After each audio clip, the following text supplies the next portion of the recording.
ഇടുക്കി മൂന്നാറിൽ വീണ്ടും കടുവയുടെ ആക്രമണം. കടുവയുടെ ആക്രമണത്തിൽ കടലാർ സ്വദേശി സ്റ്റീഫിന്റെ പശു ചത്തു. മൂന്നാറിൽ തൊഴിലാളി കുടുംബങ്ങളിൽ ആശങ്ക വർദ്ധിപ്പിച്ച് തോട്ടം മേഖലയിൽ വളർത്തുമൃഗങ്ങൾക്ക് നേരെ വന്യജീവി ആക്രമണം തുടരുകയാണ്. കടലാർ വെസ്റ്റ് ഡിവിഷനിൽ ഗർഭിണി പശുവിനെ കടുവ ആക്രമിച്ചു കൊലപ്പെടുത്തി. പ്രദേശവാസിയായ സ്റ്റീഫന്റെ പശുവാണ് കൊല്ലപ്പെട്ടത്. ഇന്നലെ മേയാൻ വിട്ട പശു തിരികെ വന്നിരുന്നില്ല. തുടർന്ന് ഇന്ന് രാവിലെ നടത്തിയ തിരച്ചിലിൽ ലയങ്ങൾക്ക് തൊട്ടരികിലെ തേയിലത്തോട്ടത്തിന് സമീപം തന്നെ പശുവിന്റെ ജഡം കണ്ടെത്തി.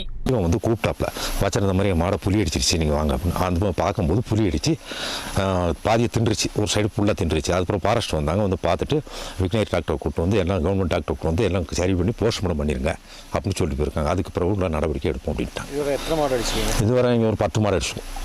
ഈ പ്രദേശത്ത് മാത്രം ഇതുവരെ 10ഓളം കാലികളെ പുലിയും കടുവയും ആക്രമിച്ചു കൊലപ്പെടുത്തിയതായി പ്രദേശവാസികൾ പറയുന്നു. കൂടാതെ പ്രദേശത്ത് പുലിയുടെയും കടുവയുടെയും സാന്നിധ്യം ശ്രദ്ധയിൽപ്പെട്ടിട്ടുള്ളതായും തൊഴിലാളികൾ പറഞ്ഞു. மேலே போய் 22 ஒரு பசங்க புலியை கடுவா பிடிச்சாருன்னு அந்த നടപടി ഒന്ന് ഫോറസ്റ്റ് ആർ ഒന്നും എടുത്തിട്ടില്ല. അതിന് എന്തായാലും തക്ക നടപടി എനിക്ക് വേണം. ലൈൻസിന്റെ തൊട്ടടുത്ത ഈ 2 ഡൈനിങ് കളിപ്പാണ് തൊട്ടടുത്ത ലൈൻസ് ഉണ്ട്. വളർത്തുമൃഗങ്ങൾക്ക് നേരെ മൂന്നാറിൽ വന്യജീവികളുടെ ആക്രമണം തുടരുന്നത് തൊഴിലാളി കുടുംബങ്ങളെ വലിയ പ്രതിസന്ധിയിലാക്കിയിട്ടുണ്ട്.